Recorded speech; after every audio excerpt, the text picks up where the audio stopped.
Bom, boa noite a todos, então, graça e paz, sejam bem-vindos para mais uma aula dos investigadores da Bíblia, nossos encontros semanais, onde nós nos encontramos para expor e estudar as Escrituras Sagradas, hoje dando continuidade ao estudo do Evangelho de Mateus, com a exposição do capítulo 15. Então, seja bem-vindo vocês que nos acompanham ao vivo e quem nos acompanha pelo YouTube também.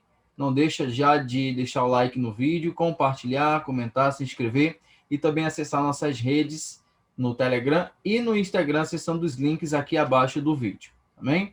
Nós vamos, então, estar orando para nós iniciarmos o nosso estudo de hoje. É um capítulo que trata de 3 assuntos bastante importantes. Na aula de hoje vai ser dividida, nessas 3 partes. E aí, então, a gente tem bastante coisa para conversar. Então, nós vamos orar para dar início, então, ao nosso encontro. Deus nosso, nós queremos te agradecer e te louvar por essa ocasião que o Senhor nos concede estar aqui para examinar as Escrituras e aprender mais de ti.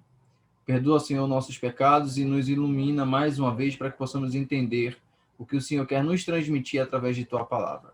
Abençoa a todos que assistem a essas aulas que são alcançados pelo teu evangelho. Nós pedimos em nome de Cristo Jesus. Amém. Então vamos lá, pessoal. Mateus 15, cada um aí com a sua versão.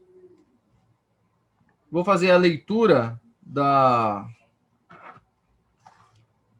primeira parte, que vai do versículo 1 até o versículo 9. Tá? E aí a gente vai fazendo a exposição pausadamente.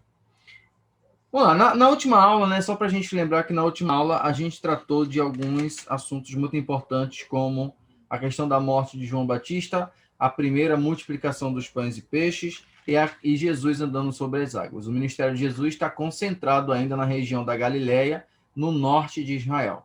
Então, na aula de hoje, a gente vai ver Jesus saindo de Israel, inclusive, e indo para países estrangeiros. O ministério de Jesus não foi só em Israel, Jesus também viajou para países estrangeiros. E aí, a gente vai também ver, dando continuidade também a outras narrativas dentro desse contexto. Mas vamos lá. A gente ainda está na região da Galileia, e isso que a gente vai ver aqui está acontecendo aí na região ali da Galileia. Alguns fariseus e mestres da lei chegaram de Jerusalém para ver Jesus e lhe perguntaram: por que seus discípulos desobedecem às tradições dos líderes religiosos? Eles não respeitam a cerimônia de lavar as mãos antes de comer. Jesus respondeu: e por que vocês, com suas tradições, desobedecem ao mandamento de Deus? Pois Deus ordenou: honre pai e sua mãe, e quem insultar seu pai e sua mãe será executado. Em vez disso, vocês ensinam que se alguém disser a seus pais: sinto muito, mas não posso ajudá-los, jurei entregar como oferta a Deus aquilo que eu teria dado a vocês, não precisará mais honrar seus pais. Com isso, vocês anulam a palavra de Deus em favor de sua própria tradição. Hipócritas! Isaías tinha razão quando assim profetizou a seu respeito. Este povo me honra com lábios, mas o coração está longe de mim. Sua adoração é uma farsa, pois ensinam ideias humanas como se fossem mandamentos divinos. Jesus vai dar continuidade em particular com seus discípulos, mas eu quero fazer a primeira exposição dessa primeira parte para a gente pegar o gancho, então, com a parte particular de Jesus com seus discípulos. Vamos lá. A primeira questão que eu quero dizer aqui é que esses homens, os fariseus e os mestres da lei que vão até Jesus, eles vêm de Jerusalém, eles não estão em Jerusalém. Eles chegaram de Jerusalém, na região da Galileia, e foram até a Galileia, lá no norte de Israel, para, então, pôr Jesus à prova. E aí, como é que a gente vê que eles trabalham como espias, Porque, eles observam o comportamento dos discípulos de Jesus, observam como é que é a vida, o dia a dia deles, e observam que os discípulos de Jesus não lavam as mãos antes de comer. Isso era uma questão cerimonialista muito importante para os fariseus. Vamos lembrar um pouco quem eram os fariseus? A sociedade judaica, o judaísmo da época de Cristo, ele não era singular, ele era plural. Haviam diversas vertentes de interpretações que o historiador Flávio Joséfo vai chamar de haireses, do grego, escolas de pensamento. A palavra haireses também vai dar origem à palavra que nós conhecemos como heresia. Mas, originalmente, essa palavra haireses, ela não tem uma ideia de heresia, ela tem uma ideia de quê? Escola de pensamento, escola filosófica, né? Um partido, né? Então, os fariseus eram um dos partidos religiosos do judaísmo que tinham como crença, tinham como fundamento de suas crenças a lei, os escritos do Antigo Testamento e os costumes, né? Eles acreditavam que a Torá era a palavra de Deus, né? E aí, quando eu falo a Torá, né, eu quero me referir a Tanakh em geral. A Tanakh é o conjunto de Torá, Nevilim e Ketuvim, né? A Torá, que são os 5 primeiros livros, os Nevilim, que são os proféticos, e os Ketuvim, que são os de sabedoria, né? Então, os 39 livros do Antigo Testamento. E ainda e mais, né? Eles também tinham um grande apego às tradições. E o que eram as tradições? Eram formas práticas deles exercerem o mandamento de Deus. Só que o grande problema das tradições, né, praticada e pregada pelos fariseus, é que eles colocavam essas tradições muitas das vezes acima do próprio mandamento de Deus. Veja, eu quero deixar mais claro, né, para a gente deixar muito claro esse contexto, no seguinte: os fariseus eram o partido que mais influenciava o povo. Eles não tinham poder político, tá? Os fariseus não tinham poder político nenhum. O poder deles, né, eles revezavam ali com os saduceus. A gente vai falar dos saduceus na próxima aula, tá bom? Eles rivalizavam com os saduceus, principalmente no aspecto da ressurreição, né? Os fariseus acreditavam na ressurreição, os fariseus. Mas os saduceus não acreditavam. Por quê? Os saduceus, ao contrário dos fariseus, só acreditavam nos primeiros 5 livros da Bíblia, que é a Torá, né? Escritos por Moisés. Os fariseus não, eles acreditavam nos 39. E os exemplos de ressurreição que a gente tem no Antigo Testamento não se encontram na Torá, se encontra nos Nevilim, que são os proféticos. Por exemplo, Eliseu ressuscitando, né? Elias ressuscitando o filho da viúva, né? E outros exemplos. Então, os saduceus não acreditavam, mas os fariseus acreditavam. O grande problema dos fariseus contra Jesus, a gente nunca vai ver dizendo, Jesus acusando os fariseus de falso ensino ou ensinar errado. Muito pelo contrário. Os saduceus, Jesus acusou eles de não conhecerem as escrituras. Veja, qual era a acusação de Jesus contra os saduceus? Vocês não conhecem as escrituras e nem o poder de Deus. Já com os fariseus, que é esse grupo aqui do capítulo 15, qual é o problema de Jesus com eles? Vocês são hipócritas. Hipócritas por quê? Ensinam o certo, mas praticam o errado. A questão de Jesus com os fariseus era a prática da lei e não o ensinamento. Em certa ocasião, Jesus vai voltar para os seus discípulos e dizer: olhem para os fariseus, façam tudo o que eles dizem, mas não façam o que eles fazem. Porque eles colocam fardos pesados sobre vocês e não movem um dedo para ajudar. Então, o grande problema era a hipocrisia, né? O apelido carinhoso de Jesus com os fariseus eram hipócritas, né? Jesus tinha apelidos carinhosos, né, com algumas pessoas, né? Por exemplo, Herodes Antipas, ele chamava de raposa, né? João Batista, né, chamava os seus amigos mais íntimos de raça de víbora, né? Jesus vai chamar os fariseus de hipócritas. Então, são alguns apelidos carinhosos aqui no Novo Testamento, né? E aí, veja, eles vêm de Jerusalém para colocar Jesus à prova, e aí a gente vê o grande debate do capítulo 15, da primeira parte. Tradição humana versus palavra de Deus. Os fariseus vêm representando a ala da tradição, e Jesus, por outro lado, vem defender a palavra de Deus. Vamos deixar mais simples para a gente hoje? A gente pode muito bem substituir essas duas expressões aí por duas palavras que estão muito em voga hoje em dia e que de um tempo para cá tem trazido um debate acalorado dentro das igrejas. Costume ou doutrina? E aí, de que lado você fica? Do costume ou da doutrina? Os fariseus estão tentando enquadrar os discípulos de Jesus aqui com base em um costume, mas Jesus vai refutar os fariseus com base na doutrina, que é a palavra de Deus, tá? Então veja, o grande problema aqui, né, é que os discípulos desobedecem à tradição dos líderes religiosos. Veja, os fariseus não estão acusando os discípulos de Jesus de desobedecer à palavra, desobedecer à Torá. Não. Eles obedecem à tradição. Vamos lá. E por que isso seria algo grave? Porque os fariseus eram muito influentes entre o povo. O grupo que mais influenciava a camada da população, principalmente a mais pobre, eram os fariseus, né? Quem era que ensinava nas sinagogas que ficavam espalhadas por toda a Judéia e mundo afora? Eram os fariseus. Qual foi o judaísmo que sobreviveu depois da destruição do templo? Foi o judaísmo farisaico. Até hoje, né? O que a gente tem, né, de judaísmo hoje é procedente do judaísmo farisaico, das escolas farisaicas da época de Jesus. Então, veja que era muito forte essa questão da tradição, do ensino, né? Ser judeu, né? Ser judaísmo era seguir as tradições, é seguir os dogmas ali, é seguir os costumes, para você ver como era forte. E alguém que não seguia os costumes, as tradições farisaicas, era considerado excluído do povo judeu.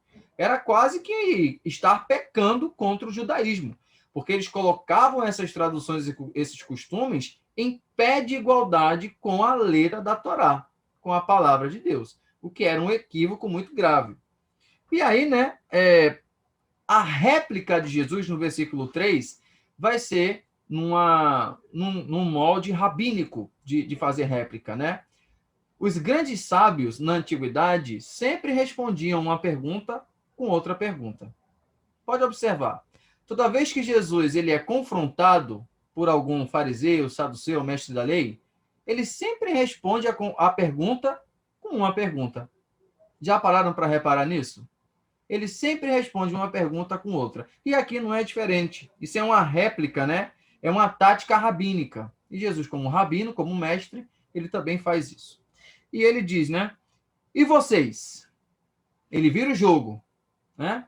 Vocês estão acusando meus discípulos. Jesus sai em defesa dos discípulos dele. E vocês, com suas tradições, desobedecem ao mandamento de Deus. E aí? Aí vamos lá. Jesus está acusando agora os fariseus não de desobedecer às tradições, mas algo muito pior, desobedecer à lei. Vocês acusam meus discípulos de desobedecer à tradição. Mas e vocês que desobedecem à lei? Opa! Que acusação foi essa? Jesus vai agora dizer qual é a acusação. Versículo 4. Deus ordenou: honre pai e mãe. É o quarto mandamento. Quem insultar seu pai e sua mãe será executado. Isso estava previsto na lei de Moisés. Quem batesse, quem falasse palavras de maldição contra pai e mãe, quem desonrar pai e mãe, seria executado, apedrejado, né? E aí essa palavra honrar, pessoal, ela é muito importante na Bíblia, porque o que é honrar, né? Honrar pai e mãe, né? Algumas pessoas acham que é só amar, que é só obedecer. Mas a questão da honra no judaísmo, quando diz assim, honrar pai e mãe, honrar a Deus acima de tudo, é você viver para a pessoa. É você retribuir para a pessoa aquilo que lhe foi dado primeiramente. Veja, Deus nos deu a vida, nos deu a salvação. Nós honramos a Deus pelo que ele nos ofereceu. Honrar pai e mãe é no sentido de você retribuir tudo que foi dado a você através de sua criação. Então, é uma responsabilidade que vai do nascimento até a morte. Ela não termina quando o homem ou a mulher se casa e parte para criar sua própria família, abandonando pai e mãe. Muito pelo contrário, porque a lei já previa o mandamento de honrar pai e mãe, porque sabia que quando o homem e a mulher deixasse pai e mãe e assumisse um novo lar, esses dois, quando ficarem idosos, quem ia cuidar deles depois? Quem ia cuidar de um pai viúvo ou de uma mãe viúva? Seriam os filhos. E por isso o mandamento, honrar pai e mãe, é um compromisso até a morte. É um compromisso de você ajudar em todas as necessidades. Envolve obediência, envolve afeto, envolve amor e envolve auxílio na hora da necessidade. E é justamente nesse ponto em que Jesus está pegando os fariseus. Porque olha só o que eles faziam. Vê. O mandamento dizia: honra pai e mãe. Em vez disso, vocês ensinam que se alguém disser para os seus pais, sinto muito, mas não posso ajudá-los, porque jurei como oferta aquilo que teria dado a vocês, não precisa mais honrar pai e mãe. Era o seguinte, pela lei existiam as ofertas que todo fiel ele tinha que entregar no templo, né? As ofertas voluntárias. Aqui não está falando de dízimo. Aqui não estamos falando da 10ª parte. Jesus está falando aqui das ofertas em que alguém vota para dar a Deus. É algo voluntário que sai da pessoa. E aí o pai ou a mãe está passando por uma necessidade, né? Você tem como ajudar o seu pai e sua mãe com aquela oferta. Mas aí os fariseus ensinavam o quê? Se você votar essa oferta ao templo, você fica desobrigado de ajudar o seu pai e a sua mãe. Então vamos dizer que eu tenha R$100, né? Eu votei R$100 para entregar no templo esse mês, né? Vai ser minha oferta voluntária ao templo. Mas meu pai ou a minha mãe está passando necessidade e precisando desse dinheiro. Os fariseus ensinavam, não, você votou ao templo, é do templo. Você não precisa, neste caso, honrar o seu pai ou sua mãe. Você está desobrigado, você está perdoado desta obrigação. Veja como era perigoso esse ensino. Vejam como esse ensino farisaico fazia com que as pessoas inconscientemente, muitas das vezes, desonrassem o pai e a mãe, desobedecendo assim um mandamento de Deus, por causa de um ensino farisaico. Né? E aí, veja, qual era o sentido de você honrar a Deus com uma oferta no templo, enquanto o seu ente querido mais próximo está passando necessidade e você podia ajudar e não ajudou? É o que a gente chama de oferta tola. É uma oferta vã. Porque, veja, o templo não precisa da sua oferta se alguém que está necessitado precisa, né? A oferta, ela deve ser dirigida ao templo, né? Quando não há mais ninguém que você conheça, que esteja ciente de que precisa daquele dinheiro que você pode ajudar, que você pode votar. Principalmente aqui pai e mãe, né? Os fariseus, eles criaram uma brecha que podia ser usada como vantagem pessoal. Sabe por quê? Porque a pessoa podia muito facilmente fazer o quê? Em vez de dar 100, eu dou 50 e fico com o outro 50 para mim. O dinheiro podia ser muito facilmente desviado. A oferta podia ser muito facilmente desviada. Então, eram vários erros que podiam ali estar cometendo. E isso vai, né, pessoal, totalmente contrário ao que o grande Salomão, ele diz lá em Provérbios, capítulo 28. Tem um provérbio de Salomão muito famoso que fala justamente sobre essa prática. Veja, Provérbios 28, versículo 24. Ele diz assim, ó: quem rouba de seu pai e de sua mãe e diz que há mal nisso, não é melhor que o assassino. Ou seja, quem rouba de seu pai e da sua mãe, o que Salomão está querendo dizer? Roubar. Roubar é no sentido de pegar o que pertence de outro, sim. Mas roubar também seria no sentido de toda vez que você pode ajudar e não ajuda, você está roubando de alguém que te ajudou a sua vida toda. Né? Veja que é o mesmo sentido do dízimo. Né? Quando o povo de Israel não entregava o dízimo, o que Deus dizia? Vocês estão roubando de mim. Não que aquilo fosse, né, necessário para Deus. Não que Deus precisasse daquilo. Mas é o sentido de quê? Da honra. É o sentido da obrigação, de você honrar. É a moralidade. Né? E é isso que Jesus está falando aqui. Vocês acabam roubando de seus pais, desonrando os seus pais. E aí, né, Jesus, ele carinhosamente chama, então, os fariseus, no versículo 7, de hipócritas.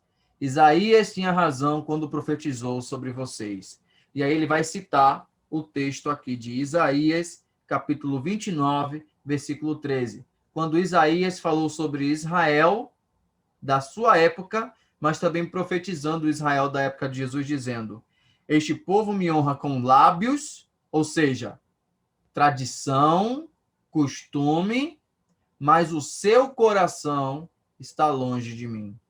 Sua adoração aparente é uma farsa. pois ensinam ideias humanas como se fossem mandamentos de Deus. Veja que Jesus não está dizendo que é errado lavar a mão antes de comer. Algumas pessoas entendem, Jesus está ensinando aqui que os discípulos, então, não devem lavar a mão para comer. Pode comer de mão suja, pode ter falta de higiene. Não é isso. A crítica de Jesus aqui é ensinar costumes humanos como se fosse mandamento de Deus. Não é que o costume humano está errado. Essa prática de lavar a mão, né, de cerimonialismo, da higiene antes da refeição, era prevista até na lei, né? Mas não do modo exagerado que os fariseus ensinavam. Né? Agora, ensinar um costume, uma tradição, como se fosse uma doutrina, é a mesma coisa que você está dizendo. Ó, Deus mandou isso, Deus ordenou isso. Porque o que é palavra, o que é doutrina? É o que sai da boca de Deus. E costume humano não sai da boca de Deus. Então, isso se constitui uma blasfêmia. Porque você está atribuindo a Deus uma coisa que ele não fez e ele não disse. Então, veja, esse é o grande problema de Jesus com os fariseus. E é o grande problema também que nós enfrentamos na nossa convivência, né, nas igrejas do século XXI. Por que tem tanta diferença de denominação, de congregação, tanta ideia, tanto ministério? Porque são fundados com base em costumes humanos, em tradições humanas. Se essas igrejas largassem os costumes particulares, largassem suas próprias tradições, elas poderiam todas se juntar numa única grande igreja. Mas o que divide as igrejas hoje são justamente, principalmente, é claro que tem questões teológicas, doutrinárias, assim, né? Mas essas doutrinas são 90% com base em costumes, com base em doutrinas, né? E isso faz com que o povo, a grande massa, o povo, né, a igreja, muitas das vezes erre por causa de ensinamentos equivocados de líderes religiosos, né?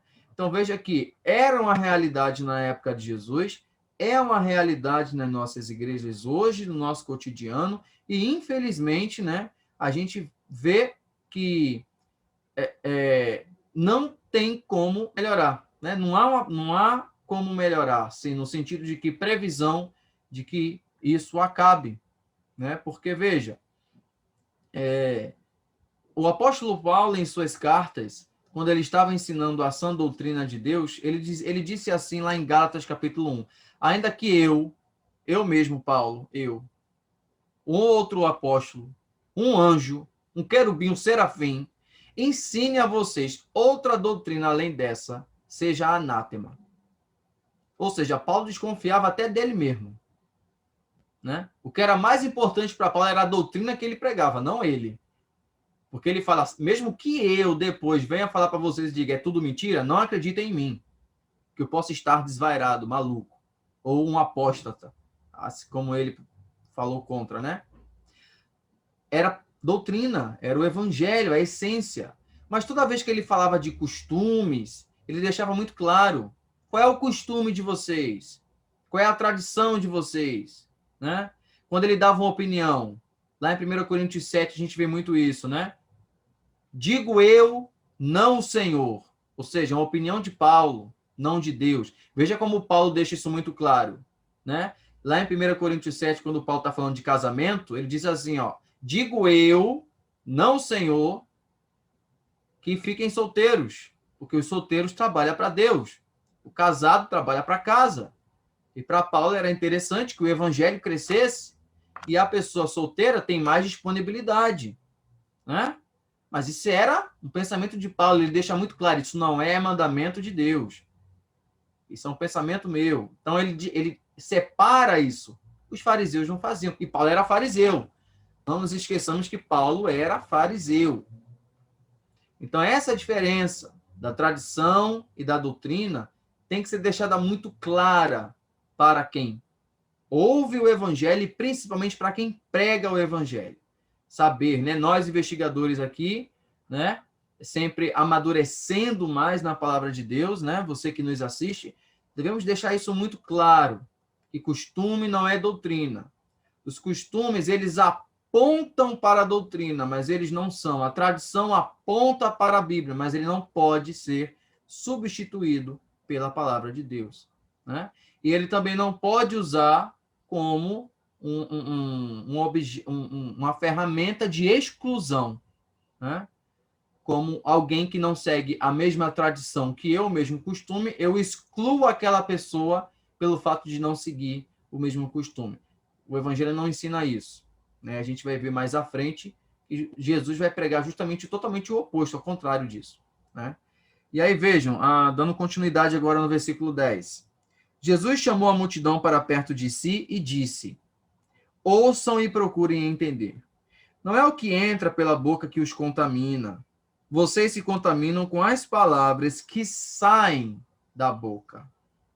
O povo era muito preocupado com a aparência, com as mãos sujas, com o cerimonialismo externo.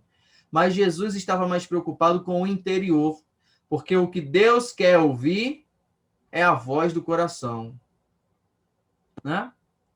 Porque é dele a perfeita adoração. E aí a gente vê, então, que o interior é o que Deus está mais preocupado. Então, não é que Jesus está ensinando, né, que o exterior não importa, importa. Mas o que é mais necessário é o interior. É o que sai e não o que entra que contamina.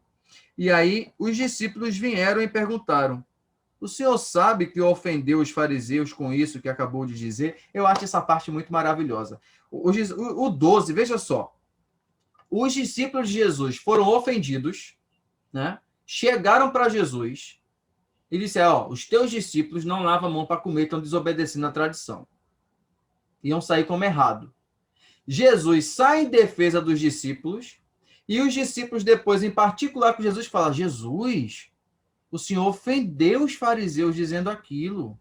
O senhor tem ideia do que o senhor fez? O senhor ofendeu eles. O senhor disse que eles desobedecem à Bíblia, à Torá, o mandamento. Ou seja, o senhor expôs o pecado deles. O senhor ofendeu eles. E Jesus, né, que estava tão preocupado com isso, né? Jesus estava tão preocupado em ofender as pessoas, né? Jesus estava tão preocupado com o politicamente correto, medindo o que podia, o que não podia dizer, preocupado com o pecado do outro para não ofender a pessoa, para não magoar a pessoa, né? Deixar a pessoa pecar lá com o seu pecado de estimação, que nem o evangelho do século XXI que diz: não julgueis, não ofendais, a pessoa tem que se sentir bem. Aí Jesus vai e responde para os seus discípulos. Aí o negócio é o seguinte, ó, Pedro, Tiago, João e o resto. Toda planta que meu pai não plantou será arrancada pela raiz. Foi mais duro ainda a resposta de Jesus. É como se ele dissesse assim: eu sei que eu ofendi. E pior ainda, eles vão ser arrancados pela raiz no dia do juízo. Eu não só ofendi, mas como também vou condená-los no dia do juízo. O que Jesus está fazendo aqui no versículo 13? Está relembrando aos discípulos que parábola que nós estudamos.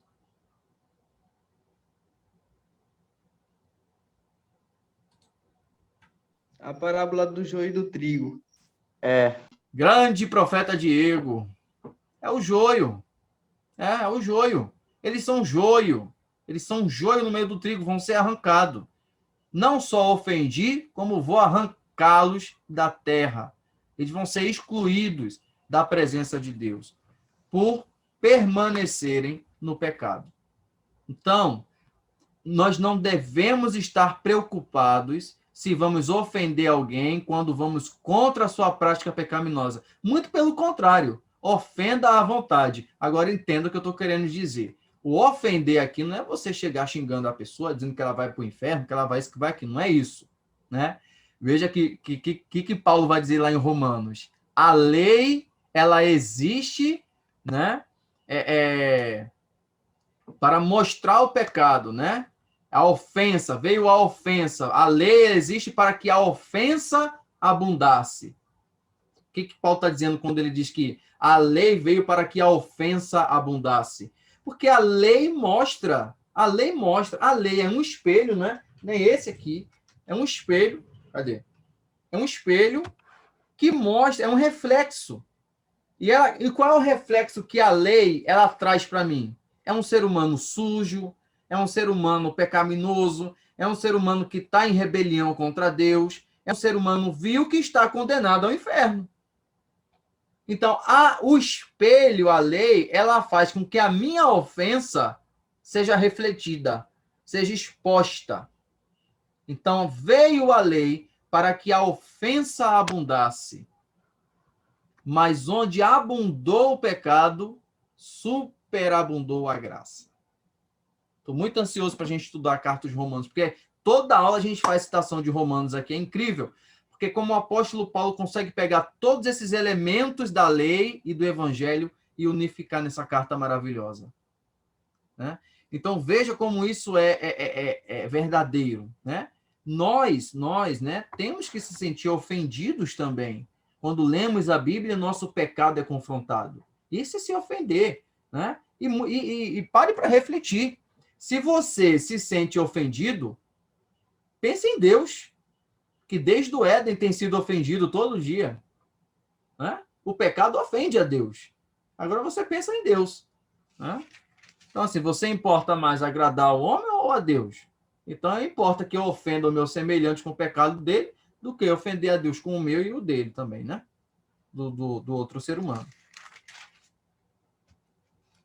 Não façam caso deles. Olha o que Jesus vai dizer no versículo 14.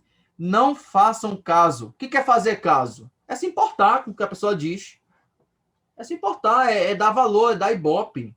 Entendeu? Sabe quando a gente, né, alguma pessoa está importunando a gente não faz caso da pessoa. É não dar ibope. Desconsidera, deixa eles ofendidos. Prega, fala a verdade, prega, fala a palavra de Deus, fala contra a tradição dos homens, mas fala. Deixa eles se ofenderem. Deixa eles ficarem ofendidos. Jesus está dizendo, deixa. Né? Não façam caso. Porque eles são guias cegos, conduzindo outros cegos. E se um cego conduz outro cego, ambos caem no abismo. É o final deles. Né? Eles estão tão cegos colocando o ensinamento deles acima da palavra de Deus, que eles são cegos guiando outros cegos que vão cair no abismo.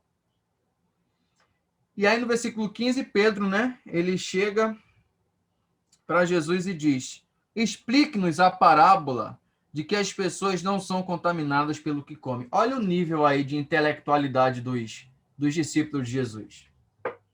Olha o nível. Eles não haviam entendido uma coisa tão simples como aquela. Né?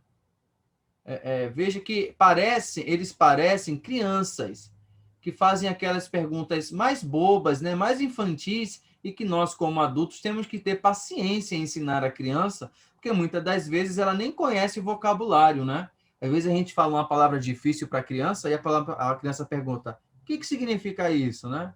O que é Constituição, né?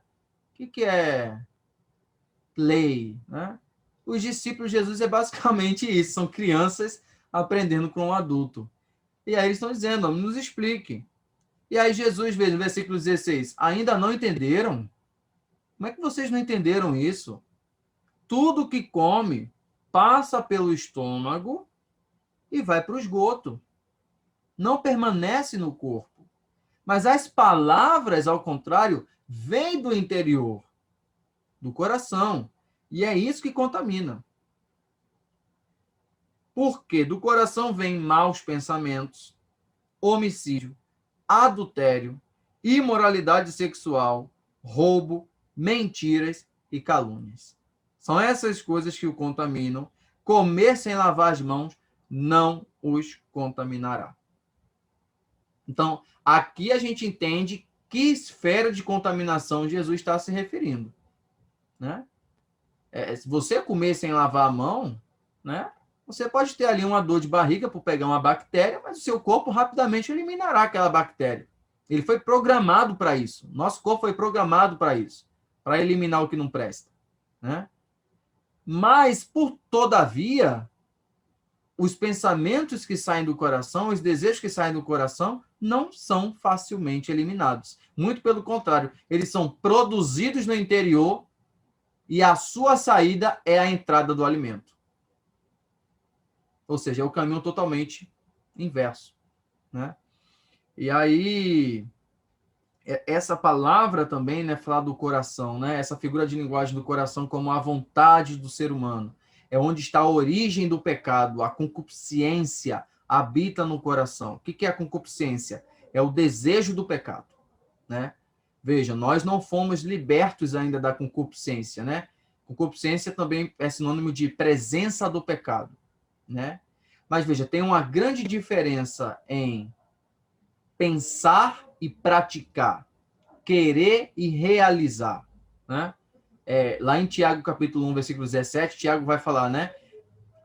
Tendo a concupiscência concebido, gera o pecado. A concupiscência é como se fosse uma avó que tem uma filha gerada o pecado, e o pecado é a filha da concupiscência que, quando engravida, gera a morte, né? Então, é uma família infeliz aí, né? Essa imagem que Tiago faz lá na sua primeira carta, né?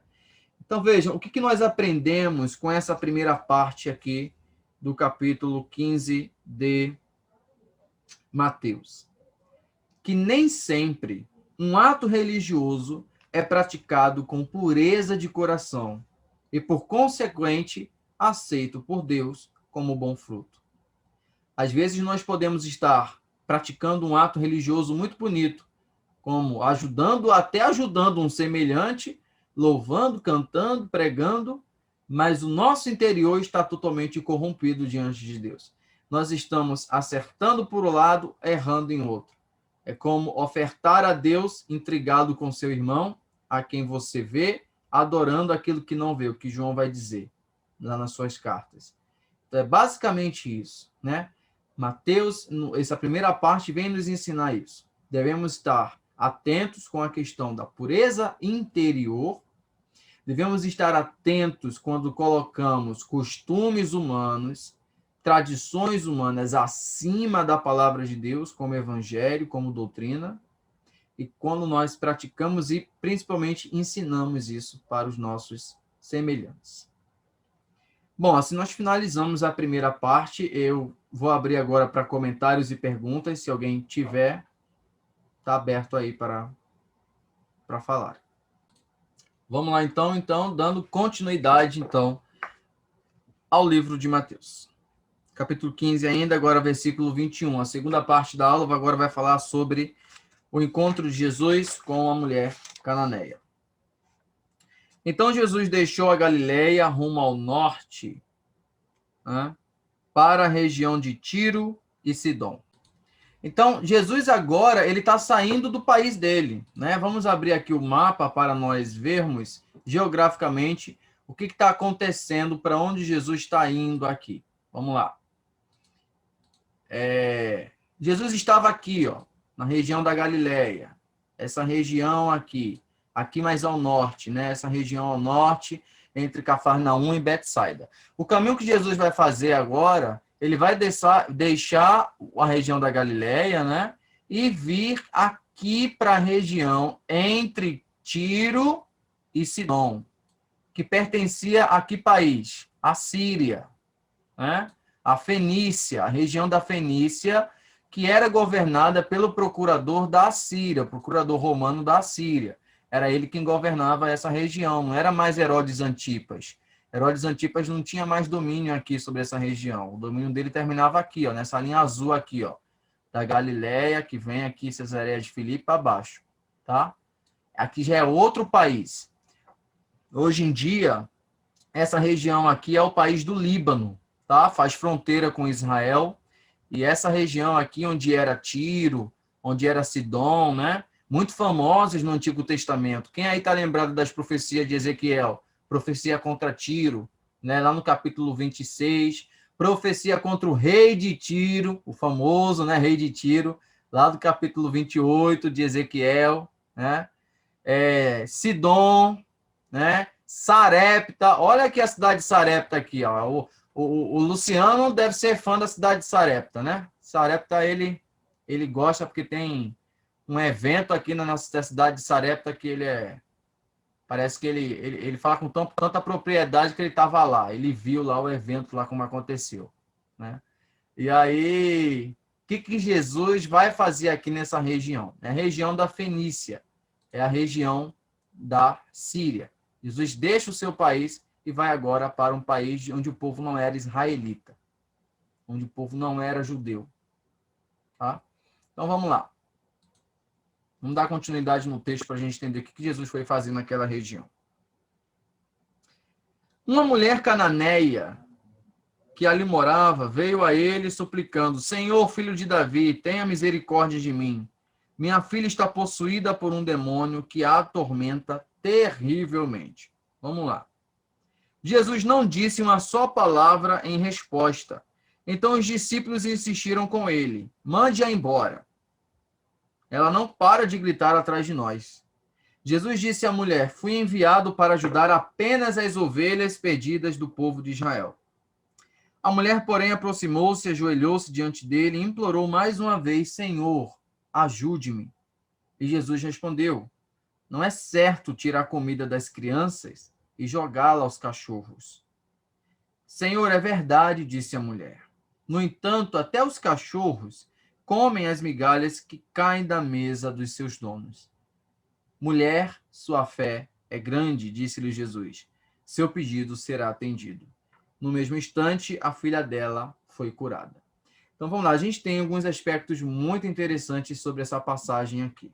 Além da localização geográfica, que nós já vimos aqui, vamos ver que a região de Tiro e de Sidom é uma região gentil, né? Habitavam ali pessoas que não eram judeus, que não eram praticantes do judaísmo, que não conheciam a Deus. Mas essa mulher é chamada por Mateus de cananeia. Veja, ela não é chamada de fenícia, né? De moradora de Tiro, moradora de Sidom ou Síria. Ela é chamada de cananeia. E por que Mateus está utilizando o termo cananeu? Mateus aqui está fazendo referência ao povo que habitava a Palestina antes dos hebreus chegaram com Moisés. Lembra? Que região era aquela? Era Canaã. Quem moravam ali? Os cananeus. Então, aquela mulher é descendente daquele povo que Josué chegou lá metendo a espada, expulsando todo mundo, né? Ela era uma cananeia. Essa linguagem, né? Mateus está querendo fazer referência a esse povo. Então, olha o que Mateus está querendo dizer assim, que a salvação de Deus está vindo agora até para o povo que Josué expulsou da terra lá na época da reconquista de Canaã. A salvação de Deus chegou até os gentios. E Mateus, na verdade, está mostrando isso desde o início do evangelho, né? Desde o início, Mateus está mostrando Jesus curando o filho do oficial romano, está mostrando Jesus escolhendo um publicano, né, como discípulo. Então, as pessoas rejeitadas, excluídas, estão sendo chamadas por Jesus. A mulher, ela, apesar de estar num território pagão, e vamos lembrar que esse território é muito famoso no Antigo Testamento. E aí vai a pergunta. Preparem os microfones. Que rainha famosa veio desta região no Antigo Testamento?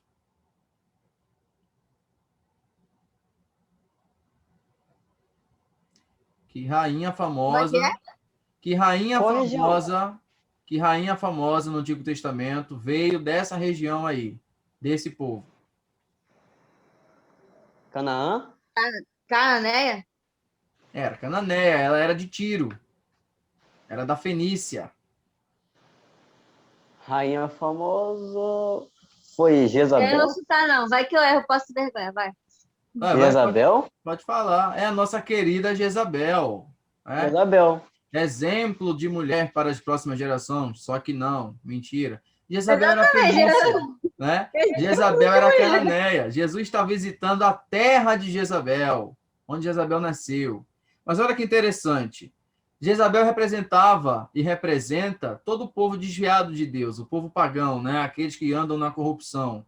Mas na época de Jezabel, houve uma mulher do seu próprio país que foi visitada por Deus. Vocês lembram o nome dela? Da mesma geração de Jezabel, morava no mesmo país de Jezabel, mas que foi visitada por Deus.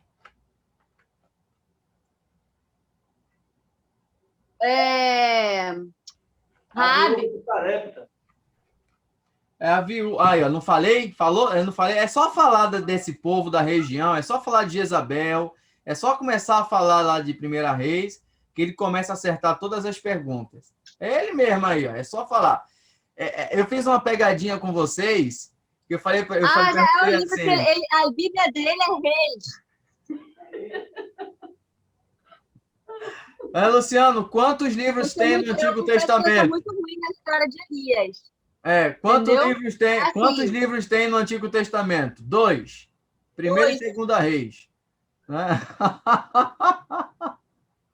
Veja, a pegadinha que eu fiz com vocês foi perguntar o nome da mulher. A Bíblia não fala o nome da mulher, né? Vocês iam pensar aí a vida toda, mas não fala. É a viúva de Sarepta. A viúva de Sarepta que Elias visitou. Olha aqui onde é Sarepta, ó. Olha onde é Sarepta aqui, ó, na região da Fenícia, entre Tiro e Sidom. Aqui, ó. Sarepta, Tiro e Sidom. Aí, ó. Jesus está por aqui, nessa região. E, coincidência ou não, quando Elias foi lá, Elias visitou uma mulher em nome de Deus e curou o filho da mulher. Na verdade, ressuscitou o filho da mulher. E Jesus aqui está indo na região de Sarepta, de Sidom, e uma mulher vem lhe implorar para que cure a sua filha.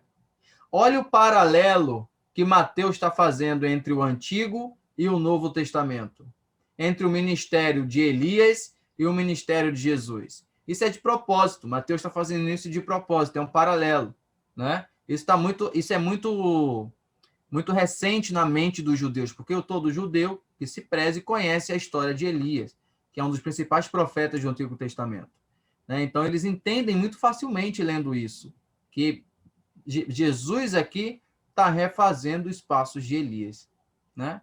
E por isso, no capítulo 16, que é o próximo capítulo, os discípulos vão dizer que o povo está dizendo que Jesus é quem? Elias. Exatamente, Elias. Porque o ministério dele está se assemelhando com o de Elias, até com personagens em lugar. Vê só.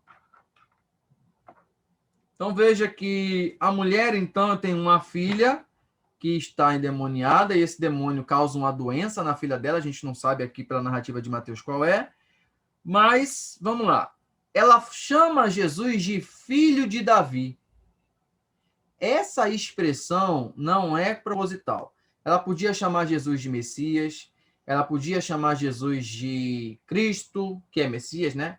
Podia chamar Jesus de Senhor, de Rabi, mas ela faz de propósito, ela pega lá no centro, filho de Davi. E ela falando aquilo é algo muito forte. Por quê? Ela é uma cananeia. O povo ancestral dela foi expulso pelos hebreus de Canaã. Ela podia facilmente olhar para Jesus e falar: vocês não têm direito nessa terra, vocês expulsaram os meus ancestrais dessa terra. Mas olha o que ela fala: você é filho de Davi. Davi quem foi? O rei com que Deus fez a aliança messiânica, a dinastia que duraria para sempre.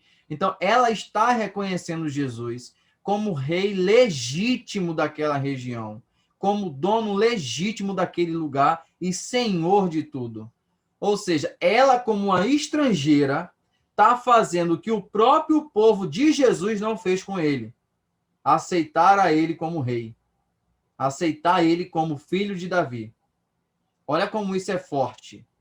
Olha como isso eu vou usar aqui agora a expressão do Silas Malafaia: um tapa na cara dos judeus.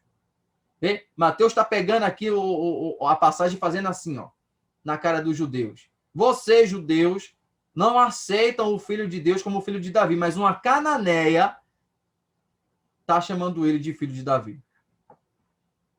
né? Veja como os evangelhos, eles confrontam o ouvinte, né? Às vezes a gente passa por essa passagem e tantas outras passagens na Bíblia e lê como se fosse uma coisa normal, mas tem um peso muito forte essa expressão, tem um significado muito forte, né? E entender isso é necessário um exercício muito mais do que ler a Bíblia, é necessário investigar a Bíblia, ok? Então vamos lá. Jesus parece não dar ibope para essa mulher. Jesus ouve a mulher e continua andando. Até que os discípulos chegam para Jesus e falam: Jesus, manda essa mulher embora. A gente já viu que o Senhor não vai atender ela. Normalmente, quando as pessoas pedem uma coisa para o Senhor atende. Mas o Senhor até agora não atendeu ela, manda ela embora logo. Ela não vai ser atendida. E Jesus continua andando. A mulher, então, se aproxima, se ajoelha na frente dele, viu que ele não ia virar as costas para ela, ela corre na frente de Jesus, se aproxima na frente dele, né? E diz: Senhor, ajuda-me. E aí Jesus se direciona àquela mulher. Mas a palavra de Jesus para aquela mulher aparentemente é uma palavra muito pesada, né? Jesus chamou aquela mulher de cadela. Olha que coisa. Jesus chamou aquela mulher de cadela, né? Cachorrinha, né? Quando ele diz para ela, olha, não é lícito tirar o pão da boca das crianças e jogar para os cachorros. Caraca, a pessoa está indo, né? Eu vou pedir ajuda para alguém. Essa pessoa me chama de cachorro, né? De cadela. Aí eu lembrei eu lembrei agora do meme, né? Daquela criança, cachorro? Não é só cachorro, né? Aquele meme que fala, né? Mas a resposta da mulher, por que a mulher não se levanta e diz: quem o senhor acha que é me chamando de cadela? De repente, né, se fosse que nem a Rayane, né? Quem o senhor acha que é me chamando de cadela? Como é que é? Que negócio Eu jamais faria isso. Eu sou calma. Ah, do jeito que você é calma, né? Não tem nem temperamento forte. Não, imagina.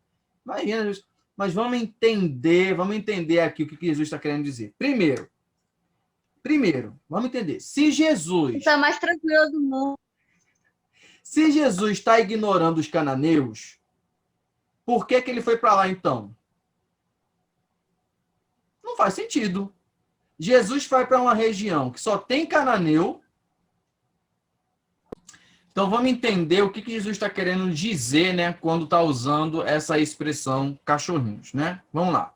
Então veja, primeiramente a gente tem que entender que no costume judaico o cachorro ele é sempre associado à imundícia, porque um cachorro é um animal impuro, né? Como é que é o cachorro na época de Jesus?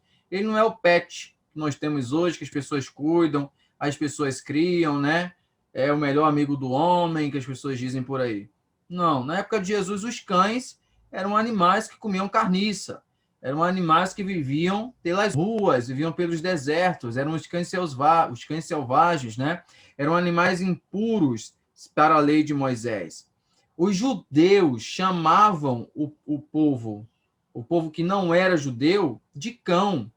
Por quê? Porque era associado à imundícia. Eram pessoas que não seguiam cerimonialismo religioso judaico, não seguiam os rituais de purificação judaica. Então, eles chamarem essas pessoas de cães, chamar de cachorrinho, era dizer que essas pessoas não faziam parte da aliança de Deus, eram como animais impuros, né? Então, veja, era uma linguagem pejorativa, né? Entretanto, essa comparação de Jesus não está usando esse adjetivo cachorro no entendimento judaico. Por que Jesus não está usando no entendimento judaico? Porque ele está num país gentil. Jesus está num país gentil. Então, como é o cachorrinho para o gentil? Nos países gentis, em que o cachorro não era considerado um animal impuro, as pessoas mais ricas, né? Até as pessoas mais ricas, elas tinham o hábito de criar cachorro, sim. Não era todo mundo, não era uma coisa popularizada como é hoje, mas algumas famílias, antigamente, mais ricas, né, fora da Judéia, elas tinham o hábito, sim, de criar cachorro, né? E aí o cachorro, ele habitava ali no palácio, nas residências, né? E adotavam como animais de estimação. Veja, Jesus, então, se referindo àquela mulher, né? Naquela posição, como cachorrinho, por que aquela mulher não se ofendeu? Porque ela entendeu a metáfora que Jesus estava dizendo. Jesus não estava chamando ela de impura, Jesus não estava chamando ela de uma pessoa vil, de uma mulher da vida, né? Usando algo totalmente inapropriado assim para, né, a linguagem de Cristo. Não. Era um adjetivo pejorativo? Era. Mas qual era o nível? Qual era o grau? Qual era a comparação que Jesus estava fazendo?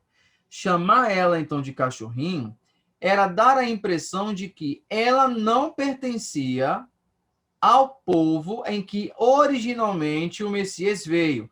O Messias era o pão. O Messias veio para o povo judeu, o povo que se senta à mesa. Os cachorrinhos que eram criados, os cachorros que eram criados como de estimação, comiam o que caíam da mesa. Não existia ração naquela época. Então, o que os cachorros comiam? Comiam do que caíam da mesa, né? E não era coisa ruim. Tira um pedaço de carne da sua mesa e dá para um cachorro, se ele não vai comer aquilo com maior satisfação do que um pote cheio de ração, né? Não tem ração no mundo que seja melhor do que uma coxa de frango, né? Na mentalidade do cachorro. Então, veja, quando Jesus diz, não é certo tirar a comida dos filhos, das crianças, e jogar aos cachorros, Jesus está dizendo que, olha, eu não posso dar de mim para vocês sem dar ao meu povo primeiro. Não posso. Eu vim para o meu povo. Eu vim para os judeus, eu vim para o Israel. Vocês não são Israel, vocês não são o meu povo. Mas aí a resposta da mulher, ela vai dizer, sim, é verdade. Veja, ela não refuta Jesus. Por que ela não refuta Jesus? Porque ela sabia que aquilo era verdade. Ela sabia que Jesus chamar ela de cachorrinho não estava usando o pejorativo para humilhar ela, para pisar ela. Só estava dizendo que ela não tinha prioridade sobre o Messias. Basicamente, né, todos nós somos cachorrinhos, porque não somos judeus, somos gentis, né? Então, nós somos pobres cachorrinhos, segundo essa passagem. E aí a mulher diz, no entanto, até os cachorros comem as migalhas que caem da mesa de seus donos. Ela basicamente estava dizendo assim, então, por que o senhor está aqui? O que o senhor veio fazer aqui, então? Basicamente, ela está dizendo isso. Por quê? O senhor está dizendo que veio para as crianças, para os seus filhos, para os israelitas. Mas o que o senhor está fazendo num país gentil? O que o senhor está fazendo num país que não é do seu povo? Ela sabia que Jesus estava ali também para se dar àquele povo, para levar salvação àquele povo. Então, ela queria de Cristo nem ao menos que fosse uma migalha dele. Ela estava dizendo, Senhor, eu não preciso de muito. Sabe aquela mulher que disse que se tocar na orla da veste, ela seria curada? O que aquela mulher estava dizendo? Eu não preciso de uma palavra dele, eu não preciso que ele vá na minha casa, eu não preciso que ele toque em mim, eu só preciso tocar na orla da veste dele, ou seja, eu só preciso de um pouquinho dele para eu receber minha cura. Essa mulher cananeia estava fazendo justamente isso. Eu não preciso do prato completo, Senhor. Eu só preciso de uma migalha, porque eu sei que uma migalha tua vai ser suficiente para eu alcançar a cura da minha filha. Ou seja, era um ato de fé enorme. Era um ato de coragem enorme. A coragem dessa mulher de se colocar diante de Jesus, confrontar, né, no sentido bom da palavra, Jesus, em busca daquilo que ela queria, era um exemplo não só para o povo que estava ali presenciando, mas para os judeus que estavam rejeitando esse Jesus, que estavam rejeitando esse Cristo. Tanto é que não dá em outra, né? A resposta de Jesus para ela é, mulher, sua fé é grande. Vai, seu pedido será atendido. Veja, olha a explicação da migalha aí. Jesus foi lá curar a filha dela? Não foi. Jesus fez um gesto lá, pegou a menina, disse alguma palavra? Não. Foi justamente uma migalha. Ele disse, vai, que teu pedido já foi atendido. Jesus não precisou fazer nada grandioso, né? No sentido assim que, não que esse milagre não tenha sido grandioso, mas nenhum gesto grandioso, nada como parar o enterro, tocar no morto e o morto ressuscitar. Não, né? Não Comparado precisou nem passar o paletó. Jesus não precisou nem passar o paletó. Foi só vai e teu pedido já foi atendido, filha. Ou seja, foi uma migalha, né? Comparado, né, às manifestações de Jesus em outras passagens. Então a gente aprende, né, essa questão da humildade, a gente entende a linguagem da Bíblia, né? E veja que Jesus hoje nos oferece muito mais do que migalhas, né? O evangelho, a presença de Cristo, os dons espirituais são muito mais do que simples migalhas. Olha como a gente evoluiu. Aquela mulher recebeu uma migalha e ficou super satisfeita. A igreja de Cristo hoje recebe a Cristo, o seu batismo, e se torna parte do corpo de Cristo. Veja como isso é grandioso, né? Dentro das Escrituras. Bom, para a gente finalizar, então, a aula de hoje, né, os últimos versículos. Deixando aquele lugar, Jesus voltou ao mar da Galileia, subiu a um monte, onde se sentou. Uma grande multidão veio, colocou diante dele aleijados, cegos, mudos, paralíticos. E ele curou a todos. As pessoas ficavam admiradas e louvavam o Deus de Israel. Pois os que eram muito mudos agora falavam, os paralíticos estavam curados, os aleijados andavam e os cegos podiam ver. Ou seja, Jesus está fazendo um monte de maravilha para aquele povo ali. Ele não está mais na região de Sidom, ele não está mais na região de Tiro, mas o povo que estava com ele lá voltou com ele, veio seguindo ele. Quando escutaram o testemunho da mulher, quando viram lá o testemunho da mulher, né, eles viram que o que aquela mulher recebeu, eles também queriam. Então, vamos atrás dele. E Jesus cura, Jesus faz maravilhas e a multidão fica admirada. E aí, no versículo 32, Jesus chama seus discípulos e disse, tenho compaixão dessa gente. Estão comigo há 3 dias e não têm mais nada para comer. Se eu os mandar embora com fome, podem desmaiar no caminho. Jesus, mais uma vez, se importando também com o exterior, com o físico, com a necessidade física. E aqui a gente tem um relato, né, pessoal, da segunda multiplicação dos pães. Jesus, pela segunda vez, vai realizar aquela maravilha de multiplicar o pouco alimento.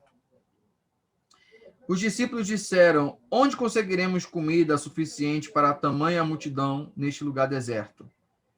Jesus perguntou, quantos pães vocês têm? 7 e alguns peixinhos. Responderam ele. Então, comparando aqui, né, com a primeira ocasião, que eram 5 pães e 2 peixinhos, agora nós temos 7 pães e 2 peixes. E alguns peixes, desculpa, e alguns peixes, né? Não diz o número de peixe, mas alguns. Então Jesus mandou todo o povo sentar-se no chão, tomou os 7 pães e os peixes, agradeceu a Deus e o partiu em pedaços. Em seguida, entregou aos discípulos que o distribuíram à multidão. Todos comeram à vontade, e os que recolheram ainda 7 cestos grandes com as sobras. Os que comeram foram 4.000 homens, sem contar mulheres e crianças. Então, a gente pode chegar aí em um número entre 12 e 15 mil pessoas, tá? Somando homens e mulheres, crianças e mulheres. Então, Jesus os mandou para casa, entrou num barco e atravessou para a região de Magadã. Então, veja só. Primeira coisa, a diferença do número de pães, né? 7 e 5. O número de cestos que sobraram na primeira multiplicação foram 12 cestos cheios. Vocês lembram disso, né? Na aula passada. Foi no capítulo anterior. E agora sobram 7 cestos, né? Com a sobra dos pães. 7 cestos que sobram. Na primeira, né, multiplicação, a gente vê que tem um número ali de 5.000 homens que estavam com Jesus. Agora nós temos 4.000. Mas para que Jesus realiza esse milagre pela segunda vez? Veja, primeiro que na primeira multiplicação do peixe, a grande maioria da população que estava com Jesus era judeu, eram galileus, eram pessoas ali de Israel. Agora não. Nessa segunda multiplicação, a grande maioria das pessoas que está com Jesus são o quê? Gentios. Então, a primeira multiplicação foi para um público judeu. A segunda multiplicação para um público gentio. E outra coisa que Jesus está querendo mostrar aqui é que aquele sinal que ele fez, aquela maravilha que ele fez, não foi um evento isolado. Ele é o Deus que supre as necessidades sempre que necessário. Então, se fosse necessário uma terceira vez, ele faria. Uma quarta, ele faria. Sempre que foi necessário Jesus alimentar o seu povo, ele alimentou. Então, o que Mateus nos ensina, narrando duas multiplicações de peixes? Que Deus é o Deus que nos sustenta. Ele não deixa de prover a necessidade do seu povo. Ele sabe que seu povo tem necessidades espirituais, tem necessidades físicas e tem necessidades fisiológicas, né? Então, veja, ele está preocupado com tudo, ele está preocupado com todos os aspectos. Lembra lá no Sermão do Monte, porque andais ansiosos pelo que haveis de comer, pelo que haveis de vestir, vocês não valem mais do que os lírios do campo? Buscai o reino de Deus e as demais coisas serão acrescentadas. Jesus está fazendo isso aqui, acrescentando as demais coisas. E ele faz duas vezes para não deixar dúvida de que toda vez que for necessário, ele fará. Toda vez que for necessário suprir, ele vai suprir. Tanto para judeu como para gentio. E para a gente terminar, Mateus está mostrando que ele faz isso não só para o judeu, mas que o evangelho, que o Cristo agora é de todo aquele que invocar e buscar o seu nome. Não só para o povo de Israel, mas agora para todo o povo gentio e judeu. Amém? E aí a gente, então, finaliza a exposição do capítulo 15. Eu não sei se alguém tem algum comentário final para fazer, alguma pergunta. Agora eu vou abrir, então, agora para os comentários ou perguntas nessas passagens. Deixar o que João escreveu em João 3,16. Porque Deus amou o mundo de tal maneira que enviou seu Filho unigênito, mas também para que todo aquele que nele crê não pereça, mas tenha vida eterna. Não somente para os judeus, mas também para os outros povos que crescem que Jesus é o Messias, ou seja, o filho de Davi. Como a mulher cananeia creu que Jesus era principalmente o filho de Davi. Algo que os judeus não tinham acreditado, né? Para todos, até como tu citou aí o exemplo de um povo estrangeiro, que uma mulher estrangeira que não era da Judéia, creu que Jesus era, sim, o Messias enviado e o povo judeu não. Exatamente, exatamente. O texto de João 3,16 resume bem isso. Mais algum comentário? Não? É bom, eu só ia comentar que é bom o fato de Jesus, claro que Cristo resumiu o seu evangelho todo nisso, né? Sua missão aqui na Terra, ele resumiu muito isso, que o evangelho é para todos, e não somente para os gentios, né? Se bem que tem aquele povo que ele veio,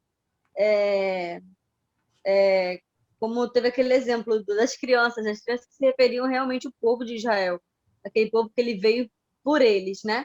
Mas que o evangelho dele era para todos. Então, assim, isso é muito bom porque isso tira da mente, não só da mente daquele povo naquela época, mas para hoje em dia.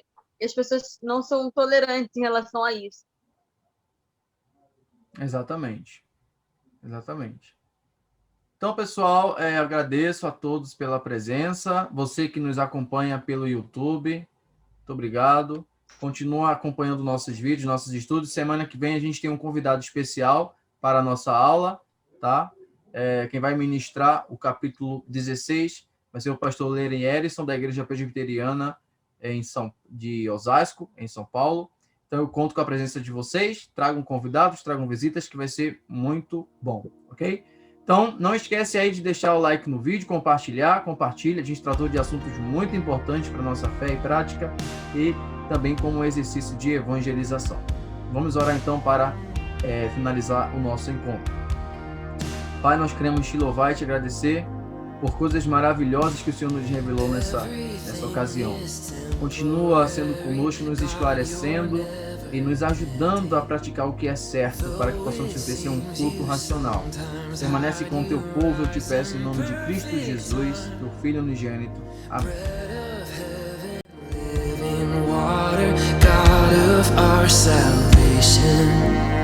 Like a shepherd, you will lead us to the other side.